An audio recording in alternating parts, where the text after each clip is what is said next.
शीतल और अभिमन्यु की शादी को 5 साल हो चुके थे, लेकिन अभी तक उनका कोई बच्चा नहीं हुआ था। इसकी वजह से शीतल और अभिमन्यु परेशान रहते थे, लेकिन उन दोनों से ज्यादा परेशान थी शीतल की सास, यानी अभिमन्यु की माँ जानकी देवी। जानकी देवी चाहती थी कि जल्दी से जल्दी उनकी गोद में पोता या पोती आ जाए, और इसीलिए वो अपनी बहू शीतल को लेकर एक दिन हॉस्पिटल पहुंची। डॉक्टर मैडम, जरा ठीक से चेक करके बताइए ना।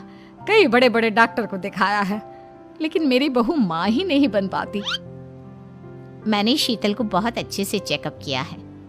देखिए, बात यह है कि शीतल के अंदर माँ बनने की कैपेसिटी नहीं है। ये आप क्या कह रही हैं डॉक्टर साहब?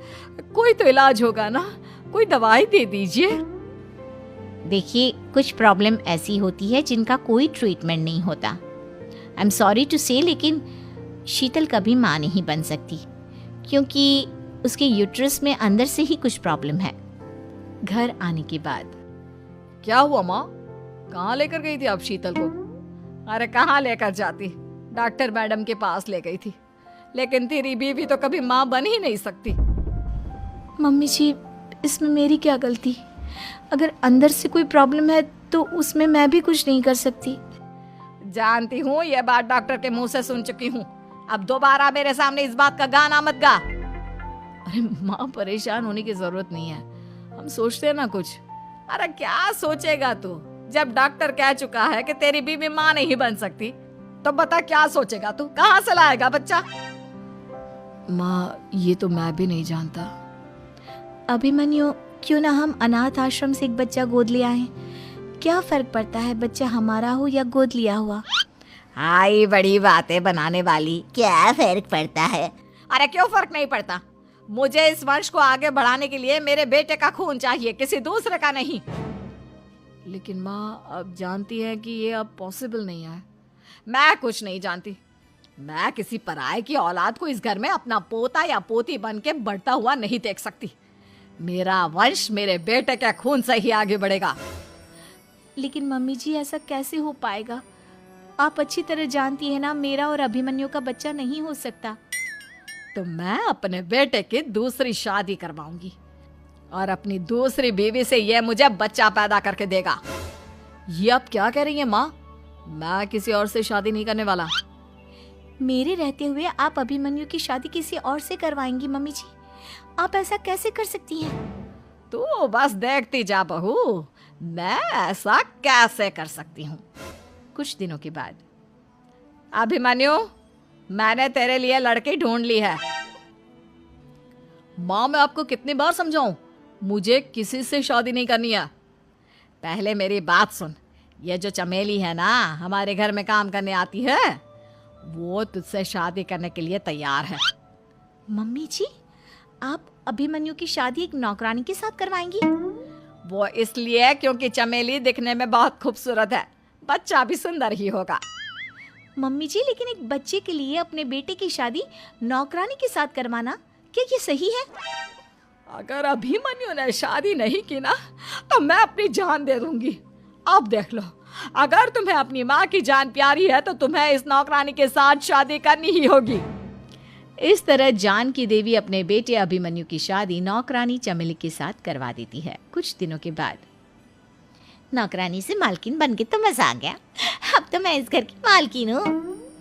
देखो, अपने आप को ज्यादा मालकिन समझने की कोशिश मत करो।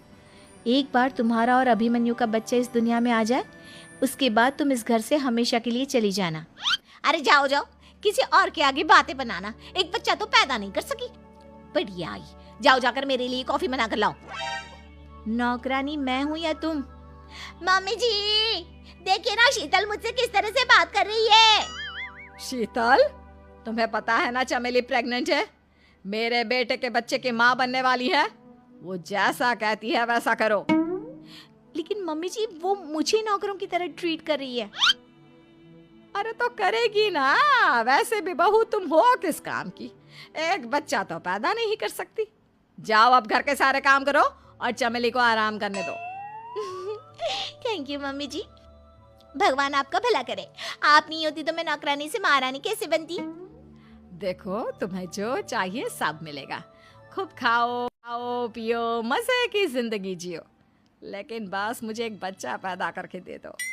कुछ दिनों के बाद, मम्मी, बच्चे के लिए आपने मेरी शादी चमेली के साथ करवा तो दी, लेकिन दिन और रात का चैन मिट गया है। सारा दिन शीतल और चमेली की बहस चलती रहती है। अब शीतल को इस घर में रखने से क्या होगा? मैं तो कहती हूँ उसे घर से निकाल दो, है भी किस काम की। मैं ऐसा नहीं कर सकता माँ, वो मेरी पत्नी है, उससे बहुत प्यार करता हूँ मैं। तुम्हारी पत्नी चमेली है, चमेली, उससे प्यार करो। अरे तुम्हारे बच्चे को जन्म देने वाली है वो। अभिमन्यु, मैं खुद ही इस घर से चली जाती हूँ। वैसे भी अपने ही घर में नौकरों की तरह रहकर परेशान हो चुकी हूँ। घर की नौकरानी मेरे ऊपर हुक्म चलाती है, वो तुम्हारी पत्नी बन चुकी है। अब मेरा इस घर में क्या काम? अभिमन्यु के बार बार रोकने पर भी शीतल उस घर से चली जाती है। कुछ दिनों के बाद चमेली एक बच्चे को जन्म देती है। भगवान ने मेरी सुन ली, मेरे बेटे का घर भर गया, उसका अपना बच्चा इस दुनिया में आ गया। मम्मी जी, बच्चे को हाथ लगाने से पहले मेरी एक शर्त तो सुन लो। तुम कहना क्या चाहती हो चमेली? आपकी मम्मी को बहुत शौक था ना अपने पोते को खिलाने का। अब देखो, इस दुनिया में हर चीज की कोई ना कोई कीमत तो होती है। तुम अपनी आधी प्रॉपर्टी मेरे नाम कर दो, बच्चा तुम्हारे नाम। अरे लेकिन मैंने अपने बेटे से तुम्हारी शादी करवाई है, अब ये सौदेबाजी कहाँ से आ गई? जो औरत अपनी बहू को घर से निकाल कर एक नौकरानी के साथ अपने बेटे की शादी करवा दे, वो तो सौदेबाजी कर ही सकती है ना। उसका कैसे भरोसा कर सकते हैं? मुझे बस आप लोगों की प्रॉपर्टी चाहिए, उसके बाद ही बच्चे को आप हाथ लगा सकते हैं। मैंने कहा था ना मम्मी, आप गलत कर रही हैं। देखिए, उसका नतीजा आपके सामने है। जब शीतल को पता चलता है कि अभिमन्यु और चमेली का बच्चा दुनिया में आ गया है, तो वो अपने घर पहुंचती है। अभिमन्यु, कहाँ है आपका बच्चा? क्या मैं उसे देख सकती हूँ? कुछ भी मत पूछो शीतल, माँ की हुई एक गलती हम लोगों पर भारी पड़ रही है। वो नौकरानी अपनी औकात पर आ गई है और अब हमसे अपनी आधी प्रॉपर्टी मांग रही है, वो भी बच्चे के बदले में। एक बात कहूँ अभिमन्यु, आप उससे कुछ भी देने से मना कर दो। अरे कैसी बात कर रही हो? मेरे बेटे की औलाद है उसके पास, ऐसे कैसे मना कर दे? मम्मी जी, वो अभिमन्यु का बच्चा नहीं है, वो चमेली और उसके बॉयफ्रेंड का बच्चा है। ये तुम क्या कह रही हो शीतल? ये देखिए वीडियो, चमेली और उसका बॉयफ्रेंड आपस में बातें कर रहे हैं कि उन दोनों ने मिलकर आपको बेवकूफ़ बनाया है और अब इस बच्चे के बदले आपसे प्रॉपर्टी भी हड़प लेंगे। हे भगवान, ये मुझसे क्या हो गया? ना तो बच्चा मिला और अपने बेटे की नौकरानी के साथ शादी करवा दी सो अलग। अब क्या होगा? मुझे माफ़ कर दो शीतल, मेरी वजह से तुम्हें बहुत तकलीफ हुई है। अभिमन्यु, मैंने कहा ना, उस नौकरानी को उसके बच्चे सहित इस घर से बाहर निकाल दो। लगता है मेरे अभिमन्यु का बाप बनने का सपना अधूरा ही रह जाएगा। अभिमन्यु, अपनी मम्मी से कहो कि परेशान ना हो। आपको याद है एक बार हम एक IVF सेंटर गए थे, मैंने फिर से वहाँ जाकर बात की थी और आपको पता है इस बार मैं प्रेग्नेंट हूँ, क्योंकि हमने वहाँ पर प्रोसीजर करवाया था जिसकी वजह से मैं प्रेग्नेंट हो गई थी और इस बात का पता मुझे बस कुछ महीने पहले ही लगा है। हमारा बच्चा इस दुनिया में आने वाला है अभिमन्यु। मुझे माफ कर दो शीतल बहू, मुझसे बहुत बड़ी गलती हो गई। कोई बात नहीं माँ, लेकिन अब हमें उस धोखेबाज नौकरानी को इस घर से बाहर निकालना है और इस घर की मालकिन को वापस घर लाना है, वो भी अपने बच्चे के साथ।